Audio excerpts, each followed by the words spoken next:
Shalom bien-aimés dans le Seigneur, que la paix du Seigneur, sa bonté et sa miséricorde, que cela vous soit multiplié abondamment par le nom du Seigneur. Nous continuons notre intervention sur bâtir selon le modèle, la 4e partie aujourd'hui. Et il est écrit dans le livre de 1 Timothée chapitre 2 à partir du verset 9. Je veux cependant que les femmes vêtues d'une manière décente avec pudeur et modestie.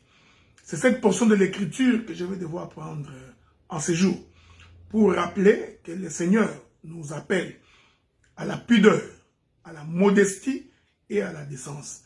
Donc, le Seigneur nous met en garde contre tout esprit d'extravagance, tout esprit de luxure, tout esprit impudique. Voilà pourquoi nous pensons aujourd'hui que à la fois pour les frères que pour les sœurs, s'habiller avec des robes décolletées, les seins assortis, le frère qui s'habille avec des pantalons serrés, dont les sous-vêtements se voient dehors, tous ceux qui portent des pantalons serre-corps, où l'on peut voir les parties intimes, à la fois pour les hommes que pour les femmes.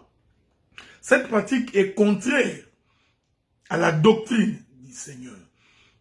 Que tous ceux qui s'habillent avec une forme d'extravagance, c'est-à-dire pour étaler les luxes, les biens qu'ils ont, selon la doctrine de Christ, cette chose est prohibée. Voilà pourquoi nous vous conseillons de vivre dans la simplicité, dans l'humilité. Et nous demandons à la fois aux frères et aux sœurs de s'habiller décemment, c'est-à-dire de s'habiller proprement, de s'habiller avec pudeur et modestie.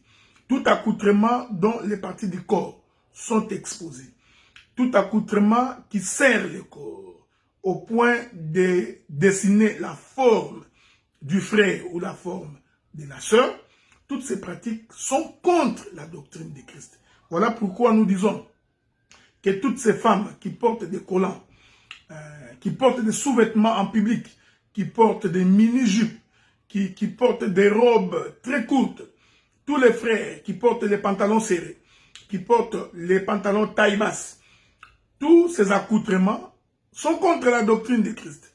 Voilà pourquoi si vous voulez voir la main de Dieu et que vous voulez respecter la voix de Dieu, apprenez donc à vous habiller selon les normes du Seigneur.